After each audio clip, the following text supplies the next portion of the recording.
Hey, it's Benji Cole, son of Al Cole from CBS Radio and host of People of Distinction, the talk that gives an in-depth view of some of the most dynamic, intelligent, and successful people on the planet. Run to our website, peopleofdistinction.org, for more info, or you can always email me directly at benji@alcoleenterprises.com. And we are very excited to showcase this next guest here on our network, so sit back, strap in, and get ready for a wonderful ride. And on the line with us today, we have Pamela Elaine Lockridge. We're going to be discussing her wonderful book, Abused from 4 to 18, A Survivor's Fast Track to Mental Wholeness.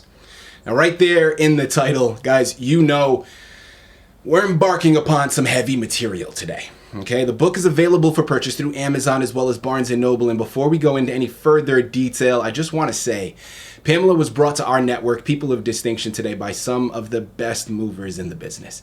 Sweet Spire Literature Management. So if you have a book that you'd like moved, listen, people, give yourself the best gift you could possibly give and contact Sweet Spire.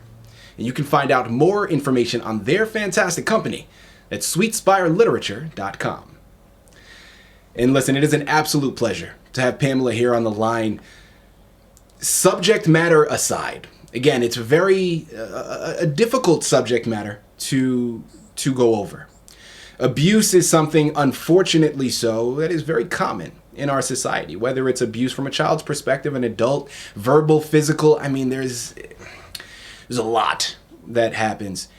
Now, what I am really looking forward to and why I am so excited to have Pamela here on the line is just because we know these things are happening doesn't mean we shouldn't be talking about them, right? I think on the opposite end, we should be talking about these more often. A, when we discuss it. B, it's going to make your journey easier. B, you're going to find that it resonates with a lot of people around you. Whether or not they can relate to the specific abuse that you're going through, you're articulating, guys, there's a community out there because a lot of people, again, unfortunately so, have been abused in their lifetime. We're going to be talking about one particular example or one particular person's experience, that being Pamela. Within the book, not only was the book derived from her personal experience that way, but she coined the phrase, and I absolutely love it because it's something that I had never thought of. But the book, in her mind, is categorized as a therapeutic autobiography. I love it. It just says so much right there. Because this book is therapeutic. There actually is therapy expressed within the book that she's created that she's going to be able to articulate to you all today. And when you pick up the book, you're going to be able to have a step-by-step guide to approaching that. And listen, at the end of the day, you may not be able to resonate with everything that she discusses. You may not be able to have experienced similar things, but I promise you're going to be able to take the messages received in this book and implement it into your day-to-day lives and become a better individual because of it. And Pamela is the expert. She's written the book and she's going to be able to articulate everything much better than I ever could. So without further ado, let's get it started. Pamela, first and foremost, welcome to People of Distinction, and thank you so much for being a guest. How are you? Thank you, Benji, and I want to thank you for having me on because I know that you're in demand, and for you to decide to have me is a privilege to me. Well, Pamela, I appreciate your words. Thank you very much. It means it means a lot, and I truly mean this when I say this. This is an honor for everybody involved, myself included, and the messages in your book I thought were so profound. I mean, listen, it wasn't even a choice. When Sweet Spire approached us about this, I was like, absolutely, we need to have her on the network because the message is that profound. And I'm very much looking forward to this. And Pamela, I know your book is an autobiography, so we're going to be touching up on your background anyway. But let's jump right in, okay? Let's not wait any longer. Abused from 4 to 18. Tell us a little bit more about your book in more detail, please. Okay. My mother married a man, it was her second marriage, who was a pedophile. And I was abused by him sexually, physically, verbally, emotionally, and from the age of 4 to 18. Around the age of 15, my mother divorced him. So I thought, oh my goodness, I'm going to be able to get away from my captor, from my predator. But what happened was she made me go live with him because I had 2 other sisters, and she got a small apartment and decided there wasn't enough room for me. Oh my goodness. So that's why I was 18 till 18. He kept me there till I was 18. When I turned 18, he knew he could no longer keep me there. So that's why I wrote the book. When I got older and my repressed memories, what happens is there's statistics that say adults don't usually come out with this or start to be hurt till in their 50s. The reason is they can suppress it, in their 20s. Yeah. A lot of times they turn to drugs, different things to medicate, okay, and to escape. In their 30s and 40s, you start getting busy with your careers, your children, and you can stay busy so you don't have to deal with it. But in your 50s, when your children leave the nest, then you start to contemplate your life, what was productive in your life, what wasn't productive. And then those memories start coming up and you have to deal with them. You can't not, because they start running around your head like a tape. You get up in the morning and it's there. So because I didn't know that and I didn't seek therapy, I ended up in the hospital, the mental health hospital, and got diagnosed with PTSD and was put on medications. I've been on medications for like 20-something years now. And so in order for me to find out about my abuse, I went back to school because I thought social work would help me understand myself and what I needed to get help. So I went back and I earned a master's in social work. And then also, the education also kept me grounded as I was trying to heal, okay? And so while I was in social work, I came upon a theory that Elizabeth Kubler-Ross made famous, which is the stages of death and dying. And I started correlating stages of death and dying to the loss of my sexual and childhood innocence. And so I took myself on a journey and started looking at myself as a child and as an adult and looked at denial. Child and adult, looked at anger, okay? And all the different stages that she had, like anger, bargaining, depression, and acceptance, okay? And I started realizing that this was helping me. And then as I continued on, I realized there needed to be some more stages added. So I added striving, which was my educational, thriving, which how I was coming along so good in going to therapy, and then closure, which was awesome. It came at one point when I no longer had that tape running, and I no longer even thought about those people. It was like a wall went up, and they didn't exist for me anymore.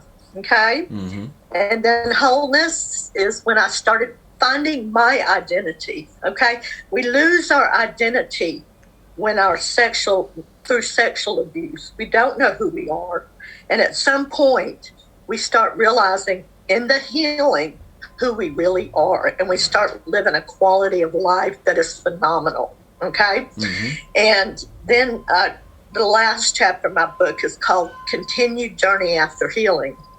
And that is what I do day to day now, in my healing. And I have purpose and meaning. And, I go back and help. I'm a very strong advocate for survivors of child sexual abuse or child abuse. And so I advocate for that population and help bring them along through my healing path to show them that they can get there.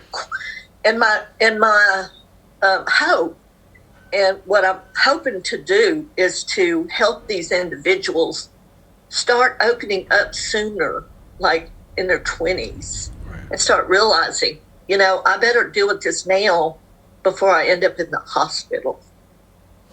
So the book doesn't share any graphic details. That's not what it's about. It only shares my path of hope and healing and closure and to let people know that it's actually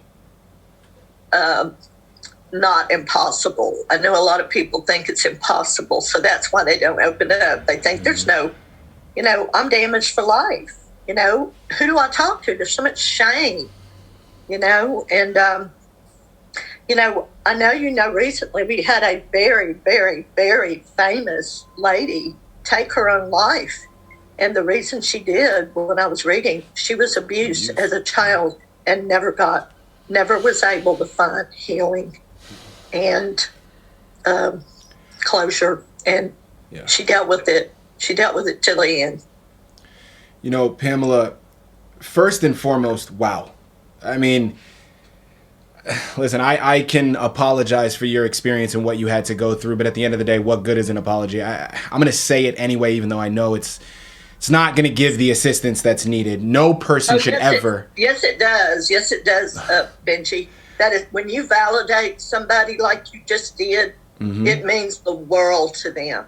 So don't say that. Well, thank you very much. That's a learning lesson for me, Pamela, and I'm going to take that opportunity and I'm going to apologize for what you had to experience, because no individual, child, adult, male, female, it doesn't matter. No individual should ever have to experience that type of abuse, and I'm so sorry that you had to go through that.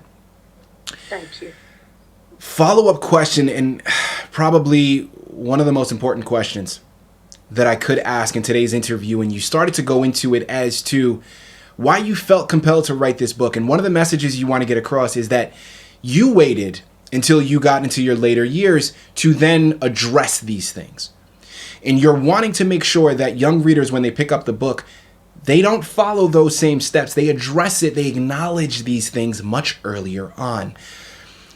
I can assume why that is important, but you know what happens when you assume, Pamela, so I'm not going to do that to you.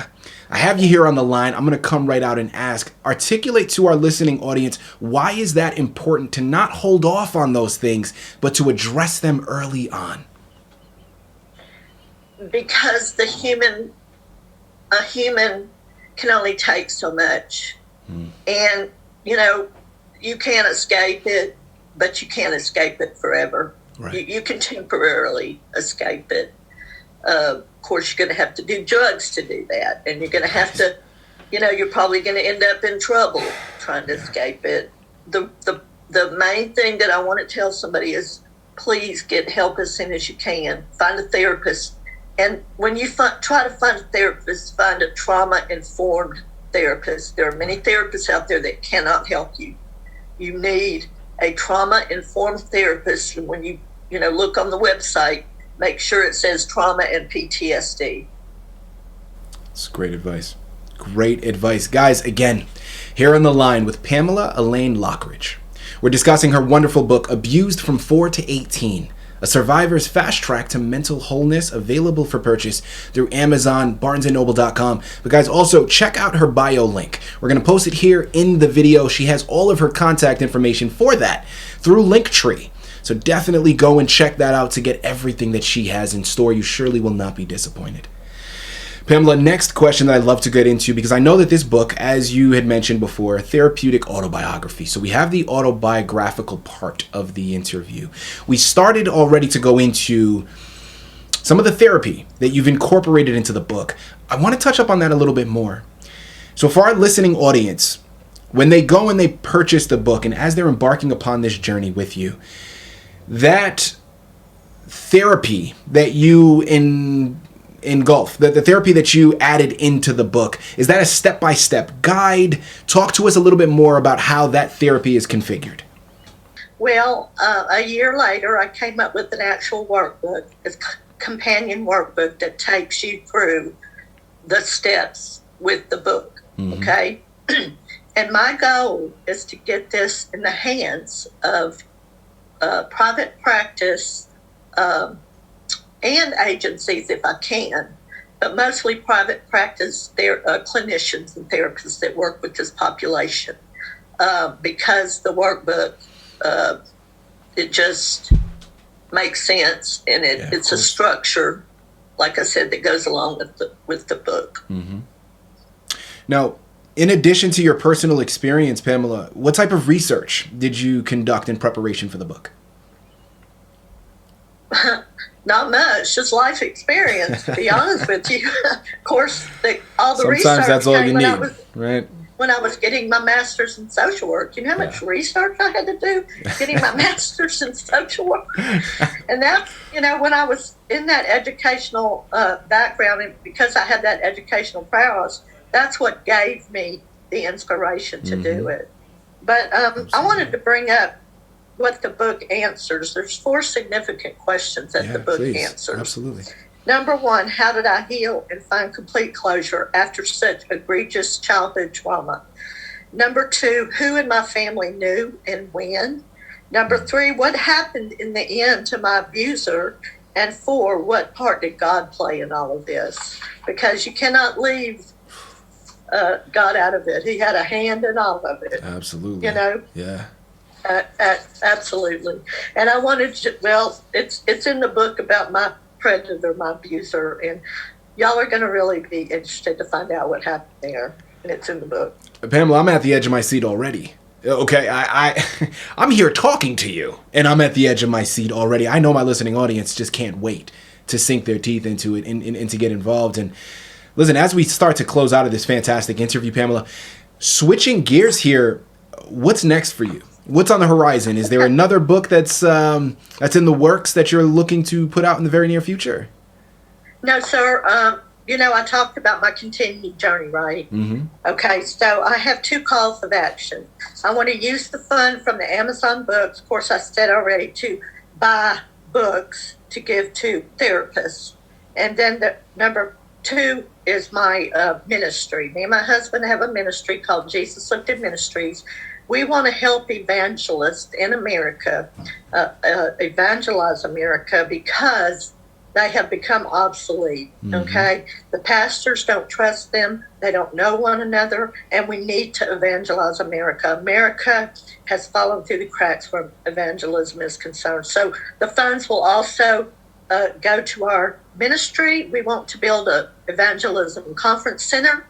We're calling for 2 active full-time evangelists from each state to come and form an association who will use this facility. And that is my ultimate call.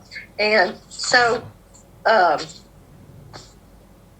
additionally, I want to thank everyone for their help for reaching hurting adult survivors of child abuse. Absolutely. And,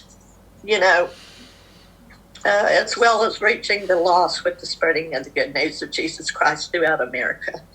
And I would just ask everybody to ask yourself if this is needed today. If you don't feel it's needed, then don't visit our website, Jesus Lifted Ministries website. There's so many preaching gospel that's not true, and there's so many preaching down a watered down message. The evangelists that come into our ministry, they're going to be vetted, and we're going to make sure they're preaching the truth. And I don't know about you, but I'm looking forward to meeting the people in heaven that I had any kind of helping come to know Christ and enter into the gates of heaven, which happens through obeying the voice of the Lord when he calls us to action on his behalf.